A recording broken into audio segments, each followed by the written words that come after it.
And now, ladies and gentlemen, Dr. John Paling.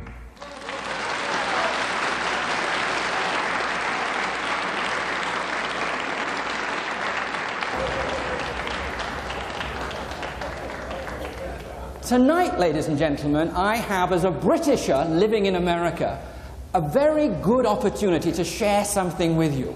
Our hosts from the USA have not always been that bothered about water pollution. And although Robbie and her team have put on this great, magnificent, successful conference, I need to tell you as a Britisher, on behalf of Mrs. Thatcher, that 200 years ago, here in America, we sent a boat, several boats, over to the port of Boston, loaded with tea. And if, for my overseas friends, you know about American history, these Americans dumped the whole lot of tea in the ocean. Point source pollution, which my friends from the EPA have done nothing about, no complaints, no legislation, and I'm waiting for some consistency here. All I can think as a Britisher is that the best punishment Americans could have is to be made to drink as their natural beverage iced tea. I mean, ugh!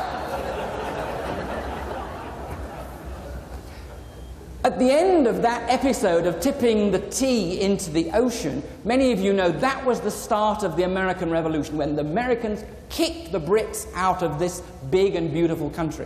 And I want to remind you that all that time ago, when the Americans, a new people in a new land, wrote down what they wanted for their country, they set a whole set of new rules. They wrote a new constitution, which started with the ringing words, "We the people."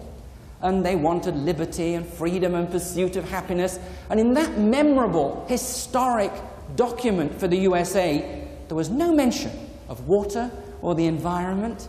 Because if you think about it, in those days, there were huge natural resources untapped within this land, and relatively minute populations of people. But now, 200 plus years later, there are loads of people and very limited resources. And that's why it was we the people, the American people, through their Congress 20 years ago, did the Clean Water Act. As a wildlife photographer that's had great privilege, a lot of fun traveling around the world, I fervently believe in what you are trying to do, and I applaud particularly the delegates for coming to share this time with us. Because if you think about it, Dr. Habich said it very eloquently before dinner, we all need to work together. We are one. We are the people that are going to solve it.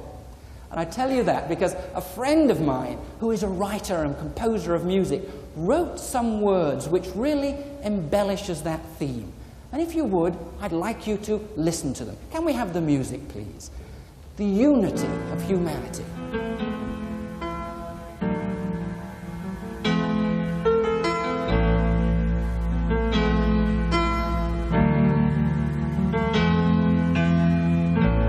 We are one. Yes, we are the children. We have been given much. So much is asked of. What have we done with what's been entrusted? What have we done with our gift from above? Just take a look around. Tell me, what do you see? Do you see the earth is calling a little help from you and me? So let us join our hands together and lift our voices loud and free. Take a stand for the land together, you and me.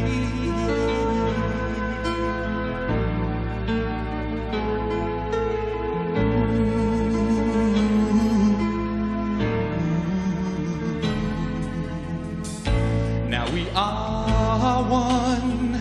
Yes, we are the future, and we hold tomorrow, today in our hands. So now is the time for all generations let's come together, together as one. And take a look around, tell me, what do you see? Do you see the earth is calling? Yeah, a little help from you and me. So let us join our hands together and lift our voices loud and free, and take a stand for the land together, you and me. Take a stand for the land together, you and me.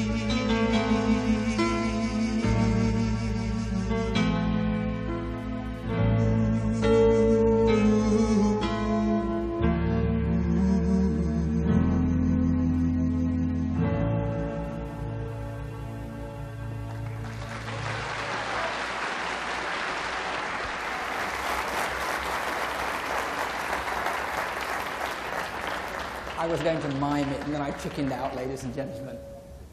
I think from my travels around the world, the one big thing that I can share with you is that most of us that are professionals in the environmental field, whether it's high office in the EPA or in your own countries, in our own little worlds, we tend to forget how many successes we've already had.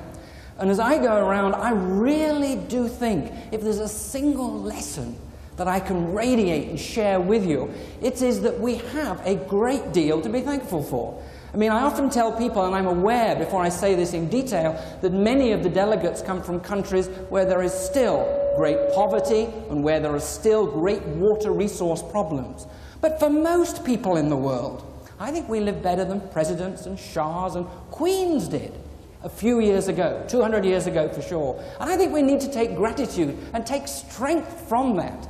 And to try and give you a feel how one thing in this big country of the USA is a success story, I would like to introduce to you an animal that until 4 years ago was on the Endangered Species Act here in the USA.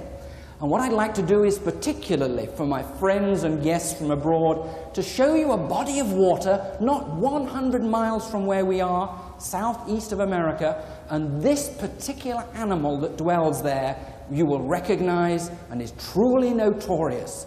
It is the creature from the Black Lagoon. The truth about alligators. A friend of mine who happens to come from Florida studies alligators and knows a great deal about their behavior. This is his way, not of cleaning their teeth, but measuring how much power. In a captive population of alligators, the big alligator can exercise. This is only a pretty primitive bit of equipment, but you can see that the bite of an alligator is extremely powerful. Kent Vliet has learned to understand the body language of an alligator. If I do this to you, you know I'm threatening. He looks at alligators and interprets by their body postures their movements. And even more impressively, he doesn't do it by standing up, he does it at eye level with the alligators actually in the water. It is possible when you're in the lake that a big male will decide he doesn't want you there and actually come up and try to get you out of his territory. We've had very few problems when I was swimming in the lake, but there's always the potential for an alligator getting a hold of you and doing some real damage. The head of EPA has to do this as part of his regular job. Equipped only with a long pole, he knows so much about their behavior that he knows when they're threatening. Even more impressive, he knows they'll only attack when on the surface. If he treads on the tail of one, he will push it away. We learned early on in our research that we needed to get off the boardwalks and go down and look at alligators at an alligator's eye level. Alligators communicate to each other visually by the way they hold their bodies out of the water. And we got down into the water to better understand how alligators are talking to each other in a visual sense. Equipped with his camera to take the portraits of each individual animal, Kent has learnt what they're saying. It doesn't look too hospitable to us, but believe me, this is not a macho, bravado guy. He loves his animals. See how nature has so beautifully positioned the nose and the eyes of these members of the crocodile family. I'd love to tell you, ladies and gentlemen, that are strangers to America, that every American has to do this as part of boyhood. But to the best of my knowledge, he is the only gentleman that has the knowledge and the wisdom to handle this situation. His aim is to try and understand individuals. That are obviously directing themselves toward me as aggressive animals. The way they tilt their head, how high they hold their body out of the water are all indications if they're being aggressive or not. Not all the animals that come toward me are aggressive. Many are curious, but I still have to treat them all about the same. I can't let them get too close to me. I carry a large, about 5-foot-long cypress pole with me, and if an animal does get too close, I just nudge it away. See how he taps it on the nose, the most delicate part. These creatures are the remnants from the days of the dinosaurs, living remnants from that ancient reptile stock. And he, despite appearances to the contrary, is perfectly happy. As a photographer, this is my favorite shot in the whole film. A portrait and a real close-up. A little tip for you that we don't know yet some of the very obvious things, like what this gigantic yawn of wild alligators or captive alligators means. But what we have found is that alligators, like elephants and like whales, are able to slap and make noise to indicate their size, like the antlers of a deer, saying how powerful and dominant a particular individual is. And as well as that, in the breeding season, the alligators bellow big, deep noises. Males and females do that alike, but the males, when they bellow, make a noise, water vibrates over their shoulders. And until we made this film, we did not know that alligators, too, carry messages too deep for the human ear to detect, just like whales, through miles of the underwater swamps, to indicate to each other who's there, how powerful, and how dominant they might be. Courtship is an oddly delicate process. They literally kiss. The lips are the most sensitive part. Courtship is usually initiated by one animal swimming slowly up to another. And this is a very important stage of courtship because they have to communicate to each animal that they have non-aggressive intentions. Look how the tail of one hits him and makes him jump. Secondly, they go into a period of touching one another along the face and neck, and they really orient each other to each other's head and neck. In the third phase of courtship, these touching behaviors become more exaggerated and the animals start pressing each other down underwater. And these are real tests of strength between the two animals. And these will be accentuated until one animal is capable of pressing the other underwater and ultimately circle around and mount on that animal and begin riding it around and ultimately roll over to one side and attempt to mate with that animal. About 12 years ago, we realized in the USA that alligators were becoming fewer and fewer. People were shooting them, poachers were taking them, their numbers were dropping. This is one case where if you give them legal protection and enough space and you do your counting right, alligators can come back. Until now, 4 years ago, in 1987, they're so abundant that they've been a success story, one of the ones we need to be aware of and to applaud. Most of our film of alligators was made in a large swamp, 700 square miles, close by here in Georgia. The word for the swamp is Okefenokee. And at the bottom of this swamp, where the pH, the acidity, is around 4, there is peat. It is not chalky, it is very acid. And times, with the decomposing gases in the peat, whole areas will arise over the swamp in such a way that platforms, wobbling, support the first growth of vegetation. And as you fly over these huge, black-watered, 700 exquisite miles of little islands and dark waterways, no water feeding into it apart from rain, 2 main rivers flowing out from it. world of the wilderness still remains. Kent Vliet and I explored this for 5 years during the course of making this one film. And this shows you why the old Indians, American Indians that lived here, called it land of the trembling earth. The floating mats with a tight, superficial mat of vegetation. Dodgy in the extreme. I actually enjoy walking on trembling earth, if I admit it. It's one of these strange experiences like walking on a bowl of jelly. Thanks, I appreciate that.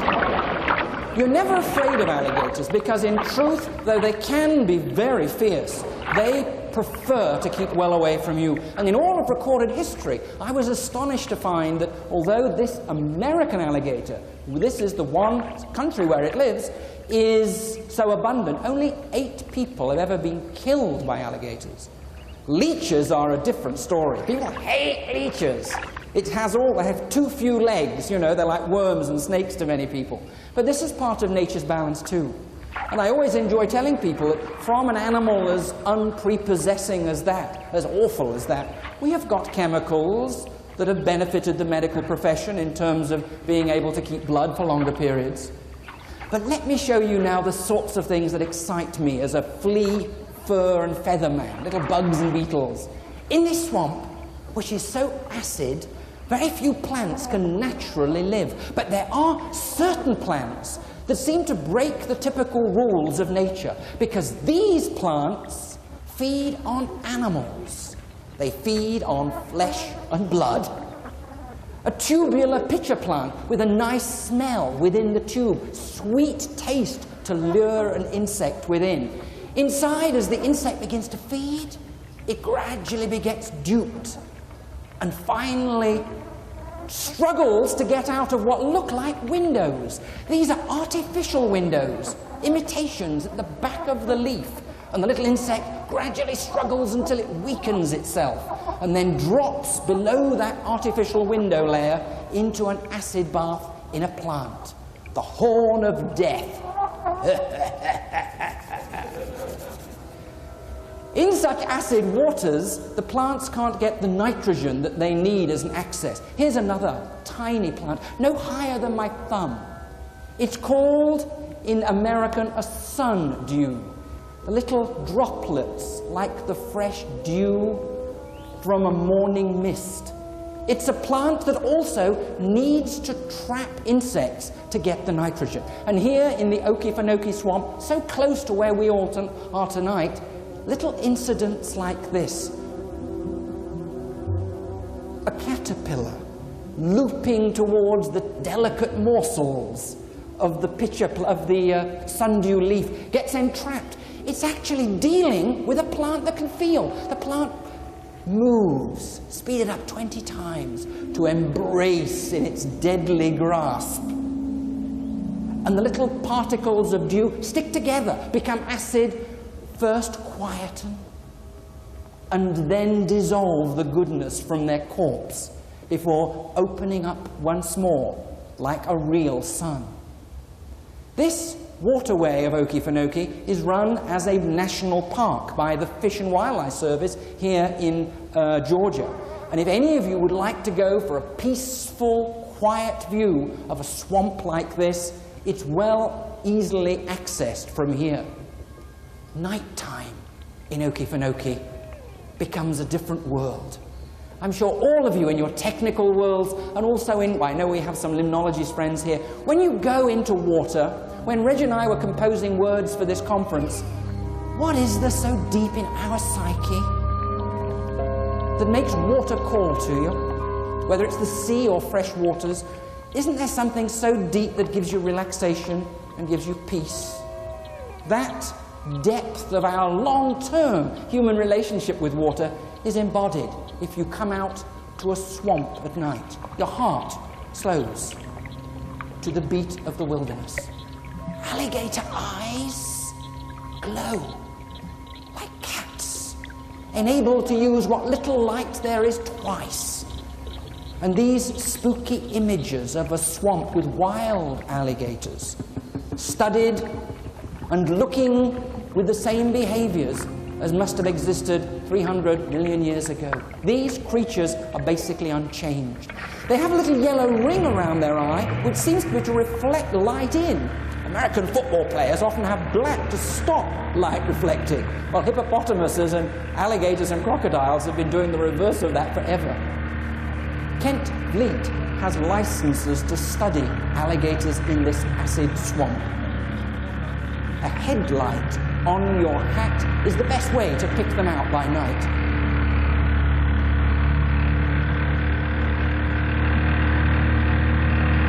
One of the joys of working with biologists is that there's a sense of reality. And living in the countryside and working with nature, you're always learning new things which give we human beings a sense of humility in our own lives, in the web of nature. Wow, it makes a difference, doesn't it? This pole beautiful.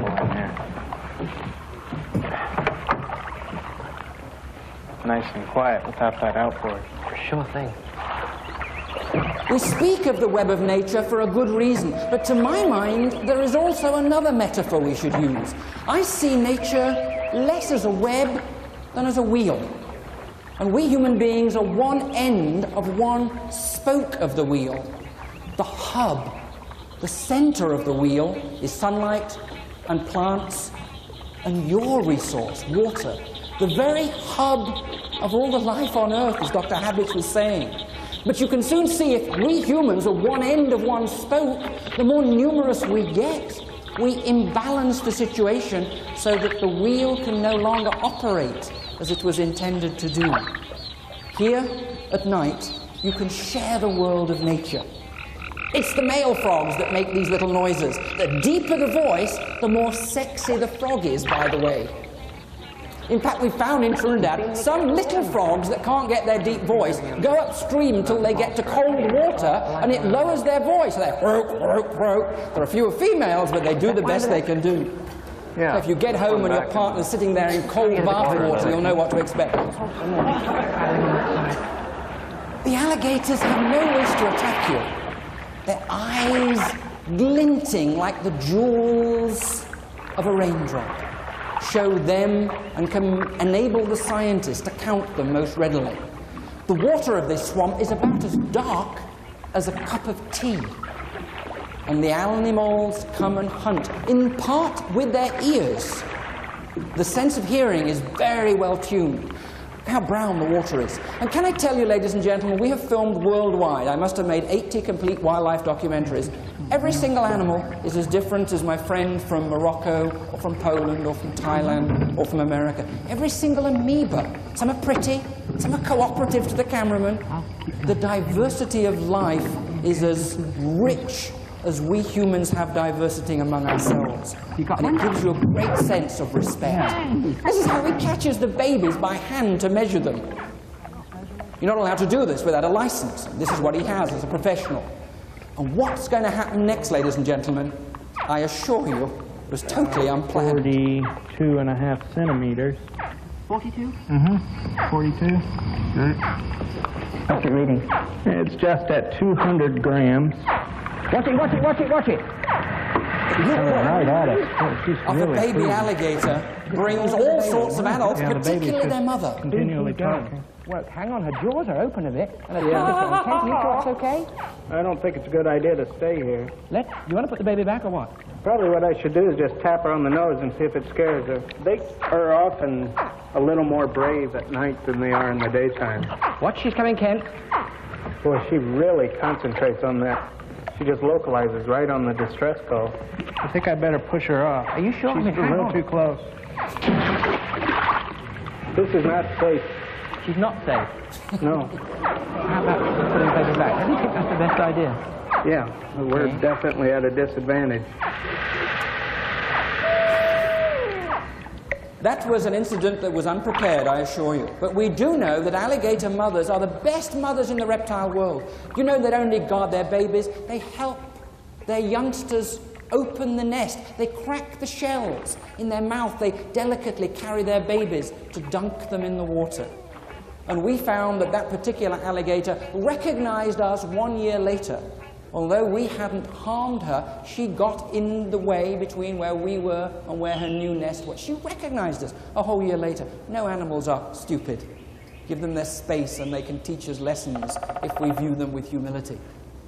And now, ladies and gentlemen, one thing that I know Dr. Habich will enjoy because it relates to his talk. This is also Okefenokee, also the same waterway, but here the peat has grown far thicker and trees can actually survive. These old pine trees are so old, how old are they? They're so old that there's a fungus that grows through the middle of them called a red heart fungus disease. And here, another American endangered species. It's a little woodpecker about this high called the red-cockaded woodpecker. And what's so odd about these cute little birds is that they go around in family groups and they have many miles of territory, but each spring only one pair of adults from the family produce a nest hole. I don't know whether you know that people who design crash helmets have been trying to examine how woodpeckers can do this without giving themselves concussion. And they've got a little foam patch in there at the tongue. And we're using that knowledge to design crash helmets for motorbike people. Here, in the spring, the one pair chooses an old tree where the fungus exists, and they drill a hole in it, ready to produce the most precious cargo for the next year. Robbie has spoken about the importance of the youth, and I do heartily support her praise of those students that have helped us in this conference. But the youth, or the next generation of these birds, is everything to the species. And what seems so odd is that these red-cockaded woodpeckers, when they've got their one hole, they seem to waste their time pecking all sorts of other holes around their nest. And the sap, the sort of liquid, the fluid from the tree, comes out and sort of sits around the nest, making it show up. I should have warned any people that are terrified of snakes. We have about a minute of a snake here. This is a red rat snake, corn snake, another name for it. And in the swamp of Okefenokee, there are many beautiful creatures like this. Now, you know well, snakes do not have legs, but with the horizontal scales along their belly, unlike the small scales over their back and sides, this snake specializes in climbing trees 20, 30, 40 feet up, and loves the eggs and nestlings of any bird that it can find. And here, in a swamp, good, beautiful freshwater wilderness close by where we're sitting, this drama takes place every year. Snakes, like the corn snake, using the skillful sucker-like ventral plate, climb little by little, nearing the nest of an endangered woodpecker. And as it gets high towards the top, the adult bird clearly shows concern. But at the very top, can you think what it encounters? This is the view the bird gets of it.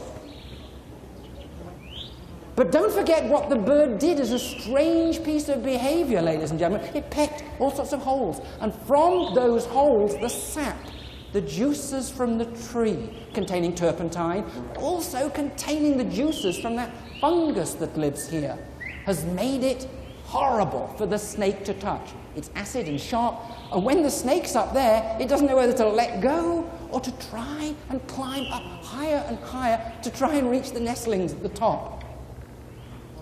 A red-cockaded woodpecker. The strategies of nature, perfect, and invariably this is the result. Timber!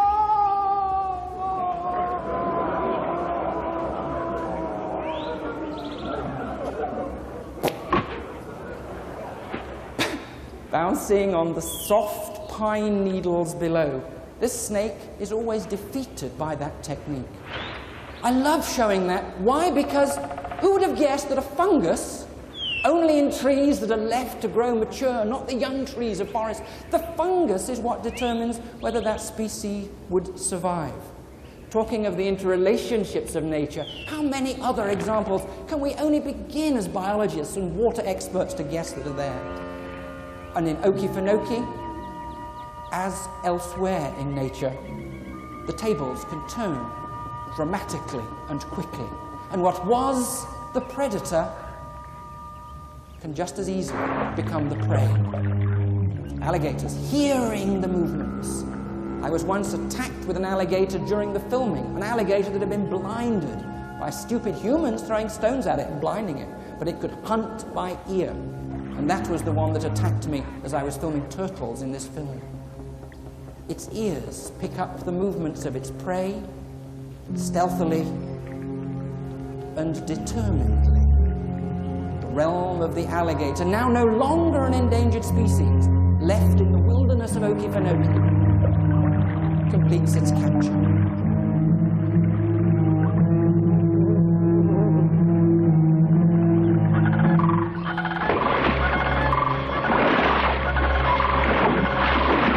With a bigger prey, it will twist and turn, drowning the prey, killing it almost instantaneously. This is the harsh reality of the world of nature. Before you know it, the snake is subdued and becomes part of the dinner of one of these almost prehistoric living reptiles. Once endangered, now successfully recovered, a success story to remember. The snake probably has a different view of it.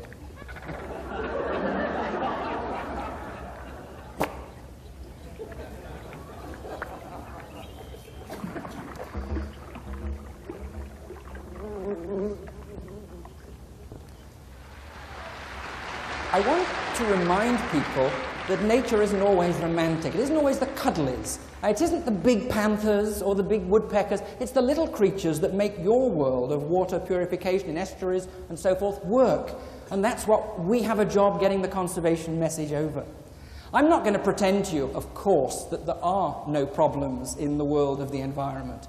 But I think the first step is that most of us, frankly, put off those we're trying to share the celebratory message with because we tend to forget, we're so close to it, the success stories of all kinds that really do exist. To my mind, having run an environmental organization, I don't think there's blame to be easily placed. The one thing that struck me beyond all others is our population numbers. I mean, you know them, but let me give you them in a way you might not have heard of. We had a beautiful example of bananas going 5. Remember that banana story we had today?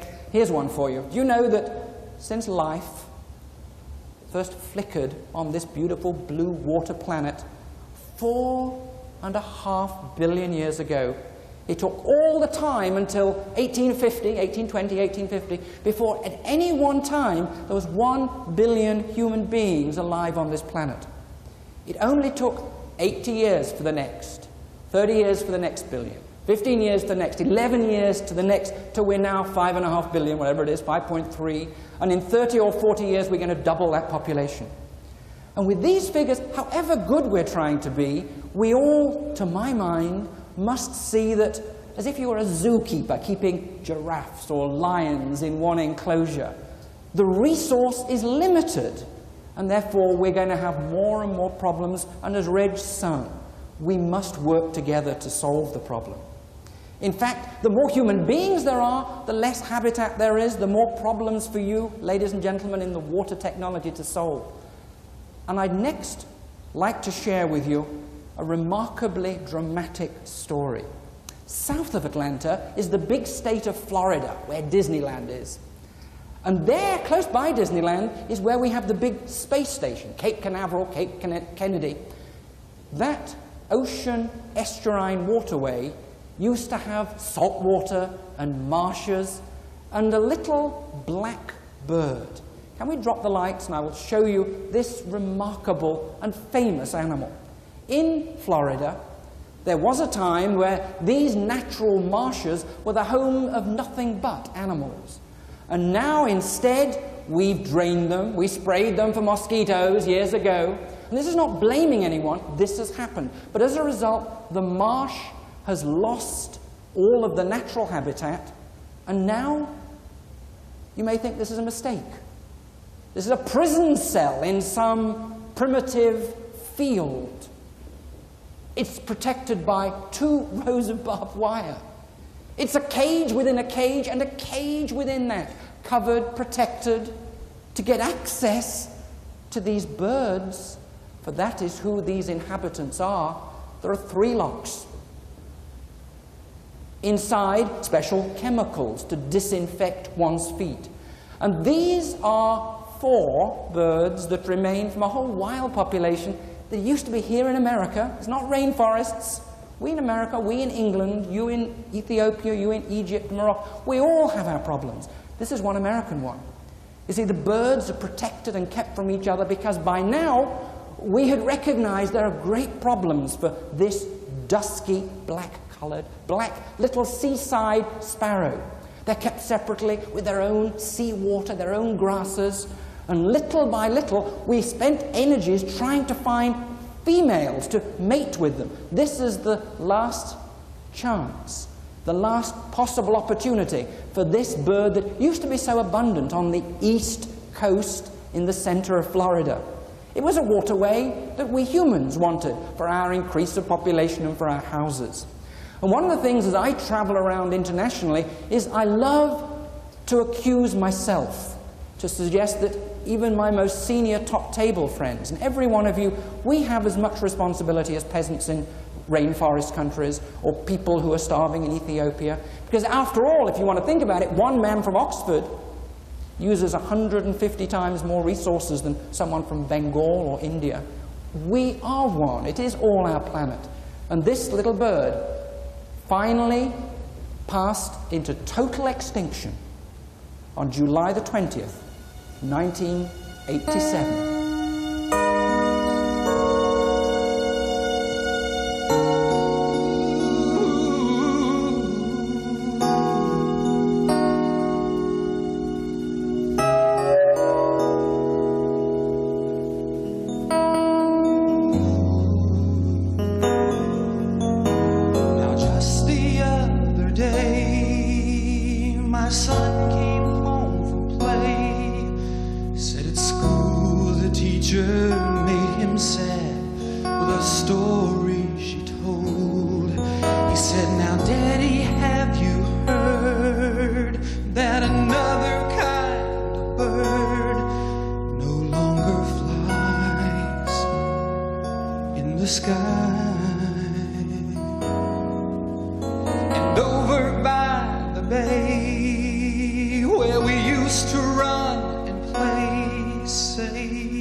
Just the other day, a friend called up to say, said, Reg, I hope you're doing fine. You know you sure been on my mind. And say this weather's sure been strange. We've had some very little rain. I've never seen it quite so dry.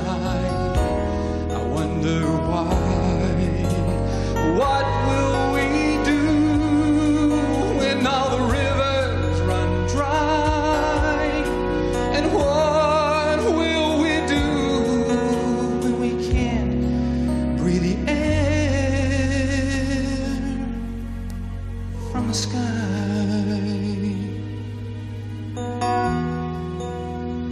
Where will we run?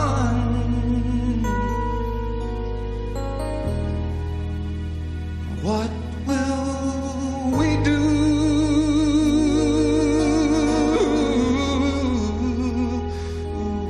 What will we do?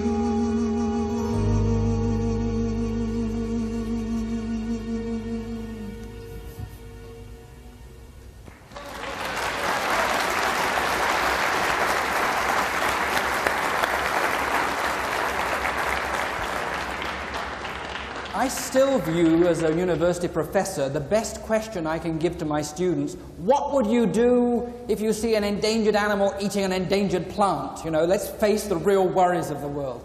I don't think that we should approach it in that worried way.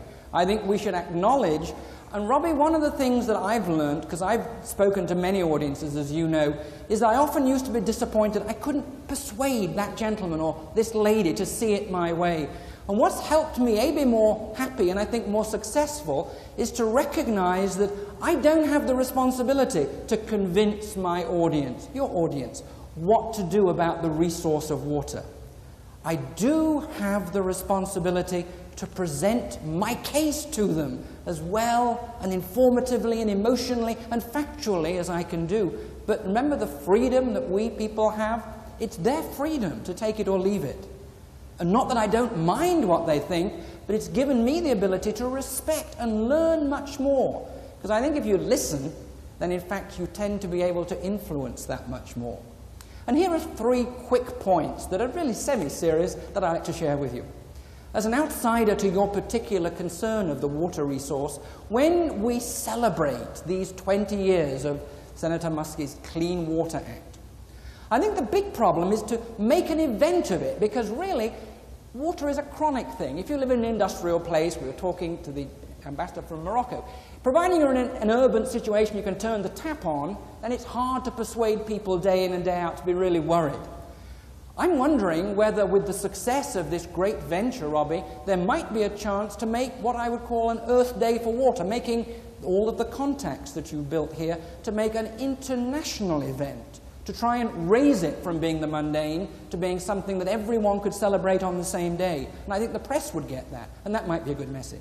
One second point.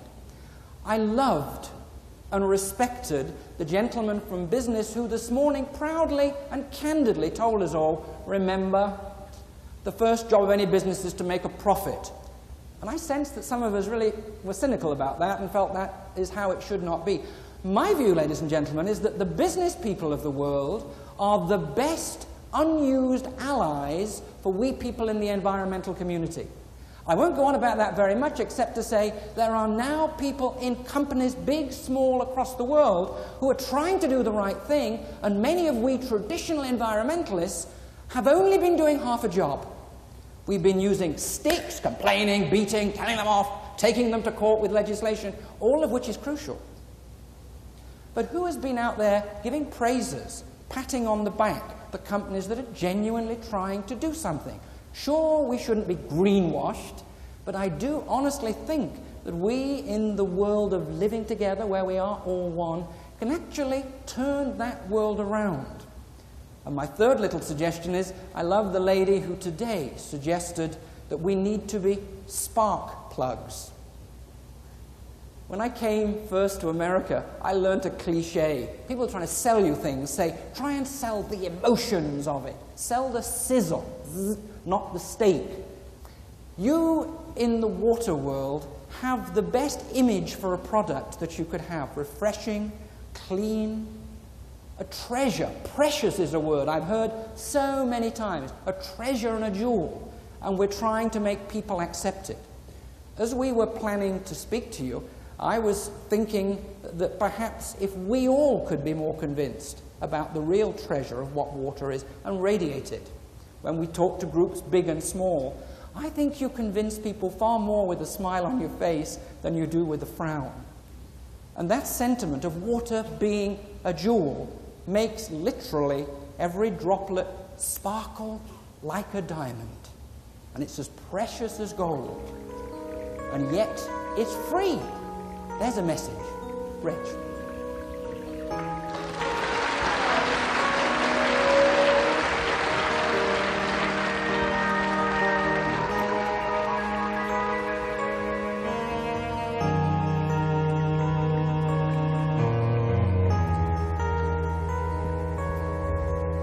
To all of you that are here this evening on behalf of Clean Water, to Robbie Savage and the Clean Water Summit team, I'd like to dedicate this water song to all of you.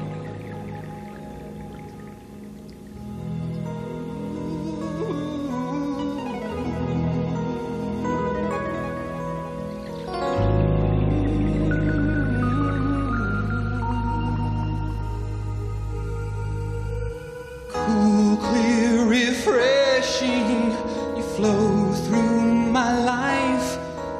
like a stream.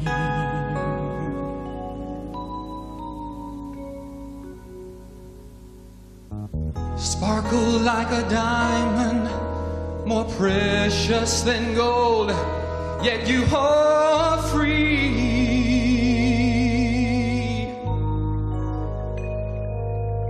You know we all come alive when the water flows, lifeblood to all that we know, more precious than gold. Let the water flow, let it flow.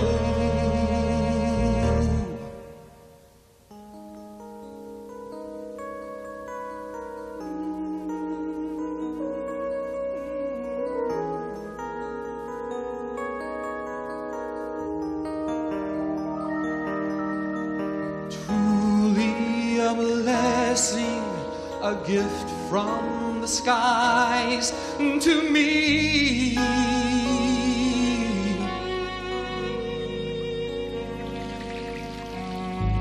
Take it for granted, and soon we will all have a need.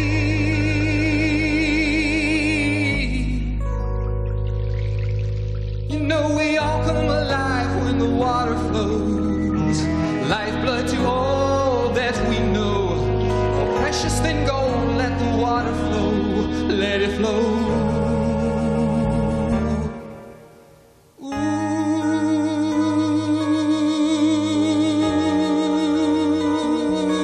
let the water flow.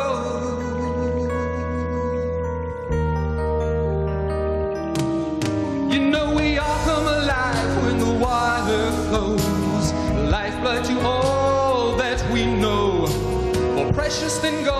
Let the water flow, let it flow, let it flow, let the water flow.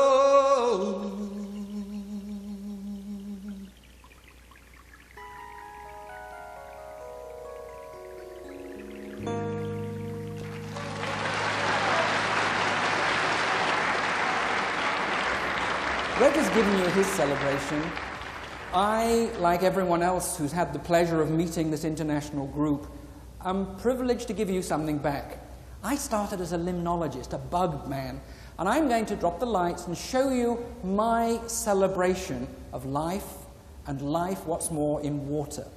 When I was a little guy, we'll run the film if you would please, I studied a little fish shrimp that's only about a quarter of an inch long, and it's almost transparent, and it's flattened, little crustacean. It has huge suckers on its underneath side, and the only thing, it's a little tiny thing. And those suckers are probably more powerful for their size than any other animal that we know of, more powerful than octopus suckers. You see them on this little fish?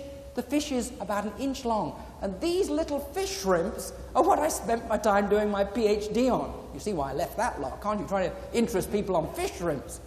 Here's a perch, a common freshwater fish. And on it, over the top of the eye, this little flattened dandy of a creature. Through the transparent tail fin of a stickleback, look at the suckers. Those little suckers I showed you on the shrimp can be lifted up, moved along, and stuck down again. So it can walk along any smooth surface, whatever the fish does to try and remove it. Look at it walking. It's about, an eighth of an inch, 3 millimeters long. Here on the eye of the fish, you can see how effective this little fish shrimp is. You can see it walking, and the fish is only about this big, about 2 inches long. When you look underneath the surface of this fish shrimp, you can see that there are dots, and every single one of those dots, ladies and gentlemen, is a backwardly pointed spine or spike. So if it pulls on with its suckers, these things stick in and stop the fish being able to shake it off. I bet at this stage people are thinking, who has Robbie got telling me all this stuff about fish shrimp? What's he got to do? The lesson is that the feelers are points. There are hooks underneath. All of the equipment that nature has given this little animal, which apart from me and probably one or two others, no one will even know exists, shows you not just the fragility, the delicate nature of water, but left to itself and controlled by we human beings. Yes, it must be. nature has resilience to protect itself that unless you're a biologist, you've probably no idea of.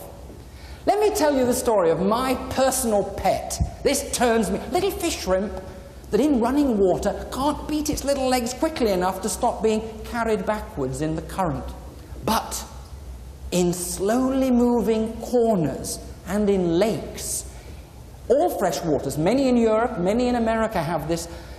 This little fish shrimp swims around, and I'm going to show a story which also relates to that fish. The fish is about 1.5 inches long, perhaps 4 or 5 centimeters, and it has spines. And you can see, just as you guess, it's just the right size for fish food.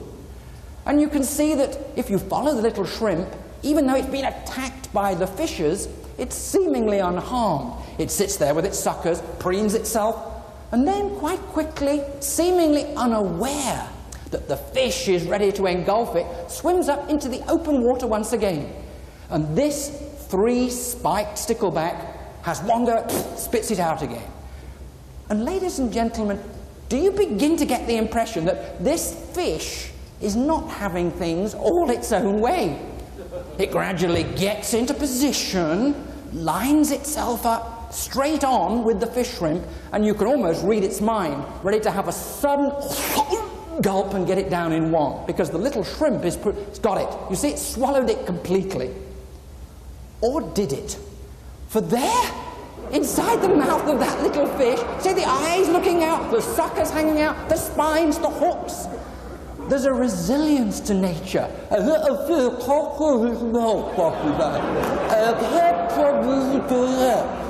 And that's the protection that nature has to all its bacteria and viruses. They're winners. They've been successful in the natural habitat for so long. There's the eyes, the spines. Who would have guessed that the perfection of nature would work to protect that little shrimp against a very hungry stickleback fish? But just like the snake and the alligator, here the predator can also become prey. A pike, Senator Muskie's, there's a muskie pike over in America. Small, yes, but nature's living torpedo. Do you know there are literally sight lines, like the eye sights of a gun, from the eye down to the nose, the pike rippling delicately. Only its top fin, so as not to give itself away, approaches the stickleback. This little fish seems transfixed.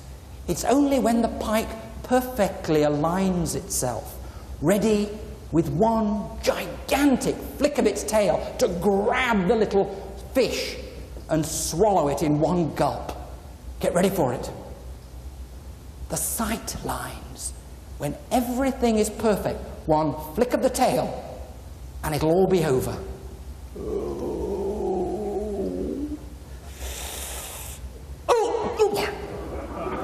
But what I didn't tell you is that the fish has spines too. These little stickers sticking up and sticking at the side. It's called a 3-spiked stickleback because that's nature's resilient protection too. And the little fish is literally looking out at you through the mouth of the pike. And many times, I'm a fishery biologist 1 million years ago, you'd think the pike swallowed it. The pike swims off, self-confident as if it's done, beginning to gag. And if you watch, it can't shut its jaw properly, because in there is this natural protection from a fish so small and yet so effective. It's hanging on there, waiting and waiting and waiting. And this is the privilege that I have as a biologist. I was talking to Priscilla at dinner time. You see the world in a way that no one else can see it.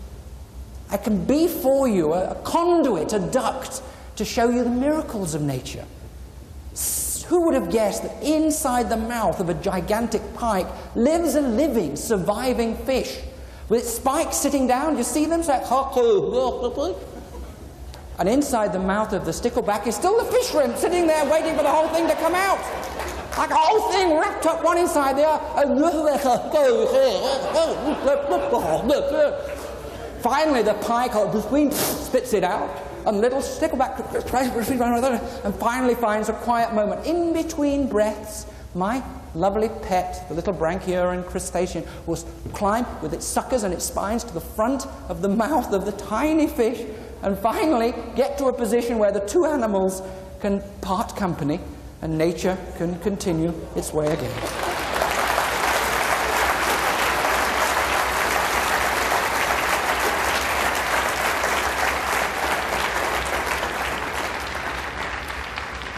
You can't be a biologist and not have a sense of humility and of reverence for the world that we all share, and the world of water particularly. I'm reminded as I travel just what a privilege it is to live on this earth, to celebrate water and to celebrate life at one and the same time. And there is no problem now, as Dr. Habich was saying, that is purely national. It's all transnational.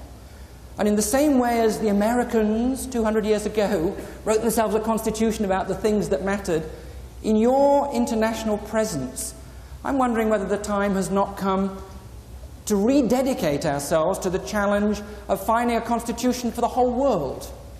And that would certainly have an environmental element to it. Russell Peterson, the old head of Audubon, thought that theme too. And it was a theme that I willingly, and I think you too, would be proud to sign on to. This is a new constitution for a new world. We, the people of the planet Earth, with respect for the dignity of each human life and with concern for those future generations, with a growing awareness of our interrelationship to our environment,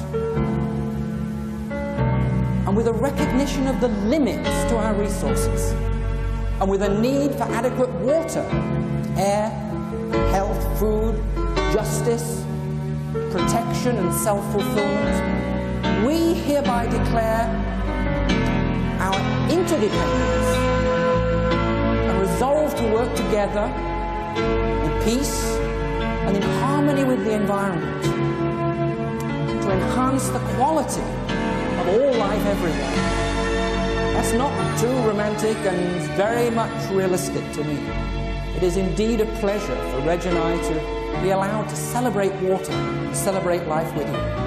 If you enjoyed it, ladies and gentlemen, we'd love for you to tell your friends. And if you haven't enjoyed it, my name is Margaret Thatcher. Thank you.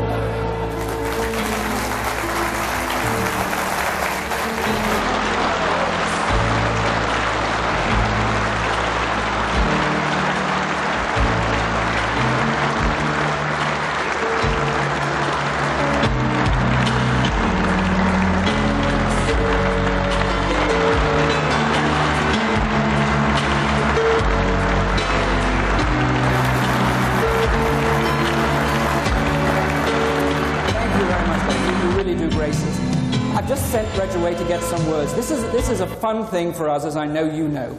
And it's so hard to give generously what we would want to give. We want to give you love.